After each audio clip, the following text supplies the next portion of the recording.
आमचा अंदाज असा होता की या 5-6 दिवसात त्यांना अटक होईल आणि नेमकं तसं झालं. त्याची मागणी काय होती की मनसेचा राजीनामा. का?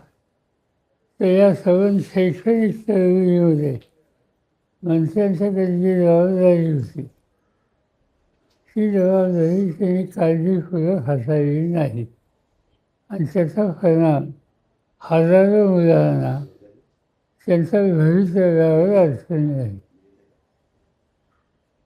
ती मागणी केली, पण केंद्र सरकार त्याच्याकडं बघ्याची भूमिका घेत होतं.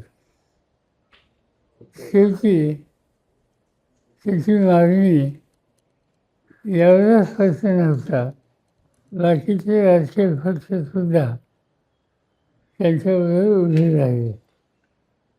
काँग्रेसच्या वतीनं त्याचे प्रतिनिधी गेले, राष्ट्रवादीच्या वतीनं सुप्रियाताई गेल्या, इतर पक्षाचे लोक गेले आणि एक सामूहिक मागणी त्या ठिकाणी करत होते आणि हे आपल्या आवाक्याच्या बाहेर आहे हे ज्यावेळेला लक्षात आलं त्यावेळेला हा अटक करण्याचा निर्णय घेतला आणि त्याप्रमाणे आज पहाटे त्याची अटक त्यांनी केली.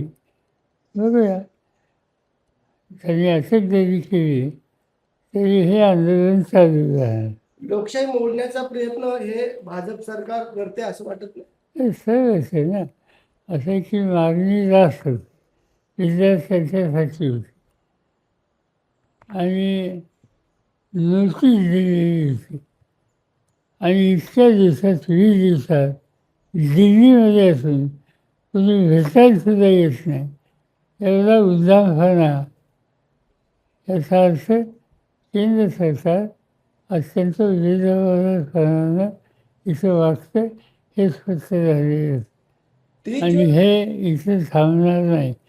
उद्या 14 तारखेला उद्या पार्लमेंट सुरू होईल, या विषयाने पार्लमेंट सुरू होईल. ठीक आहे, तारीखेची आम्ही तोपर्यंत वाद होणार आहोत. ठीक आहे, खरं म्हणजे त्यांच्या आता गेल्या त्या फाळायला हव्या होत्या, पण आता त्यांनी 22 नाही ठरवलं, नवीन तारीख दिली, तोपर्यंत आम्ही थांबणार. तर आम्हाला आज का उद्या हा महत्त्वाचा प्रश्न नाही. शेतकऱ्याला कर्जमुक्त करणं हे आम्हाला जास्त महत्त्वाचं आहे. ते जर केलं तर आमची तक्रार नाही, नाही केलं तर आंदोलन सुरू होईल.